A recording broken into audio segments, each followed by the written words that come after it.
Shalom à tous, c'est votre frère Dawad. Alors, chez les Bantous, Banya Sharala, bien fils de Yikwab que nous sommes, la femme indépendante n'existe pas. Il n'existe pas de femme indépendante chez les Bantous. Je m'explique. Nous savons, il est écrit, clairement indiqué, lorsque nous lisons Éphésiens 5 et Éphésiens 6, où on nous parle de l'ordre, nous savons que le mari est la tête, donc le chef de la femme. Et donc la femme dépend de son mari, puisqu'il en est la tête. On ne peut donc pas retrouver des femmes mariées qui se disent indépendantes.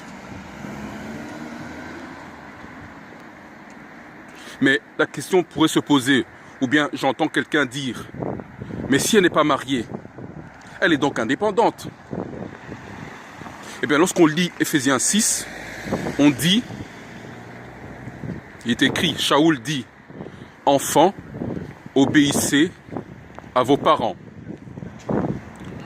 Et donc, si elle n'est pas mariée, la femme, elle ne dépend pas de son mari, elle n'a pas de tête, donc c'est pas son mari sa tête. En revanche, elle est sous l'autorité de son père.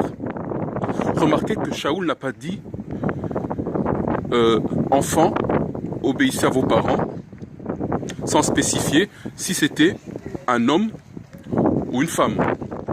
Il a simplement dit enfants, donc aussi bien les hommes que les femmes. Et encore une fois, Shaoul n'a pas précisé non plus, disant enfants, quand vous aurez 18 ans, c'est alors que vous n'obéissez plus à vos parents. Ou bien quand vous serez chez vous, c'est alors que vous n'obéirez plus à vos parents. Il a simplement dit enfants, obéissez à vos parents. Ça veut dire quoi? Ça veut dire que une femme, Moutou, a toujours une autorité. Elle dépend toujours de quelqu'un, ou bien de son mari, ou bien d'une autorité masculine. Ça peut être son père, ou bien un oncle, ou bien un grand frère qui joue ce rôle de couverture. D'une part. D'autre part, nous, les Bantous,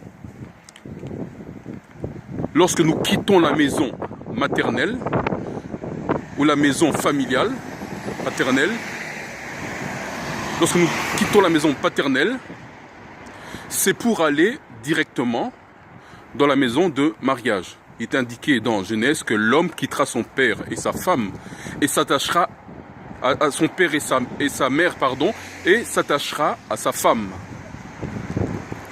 Et donc, nous faisons les choses différemment. Nous faisons les choses tout à fait différemment. Et donc, lorsque un jeune homme, Moutou, s'entretient avec son père et qu'il estime qu'il est prêt à se marier, il quitte la maison paternelle pour entrer dans sa propre maison et prendre épouse. Le fait, comme les étrangers le font, de quitter sa maison paternelle pour prouver que je suis responsable n'est pas dans nos coutumes. Nous quittons la maison paternelle pour aller dans la maison de mariage. Pour les hommes, ça veut dire prendre une femme en mariage, et pour une femme, ça veut dire aller dans la maison de son mari.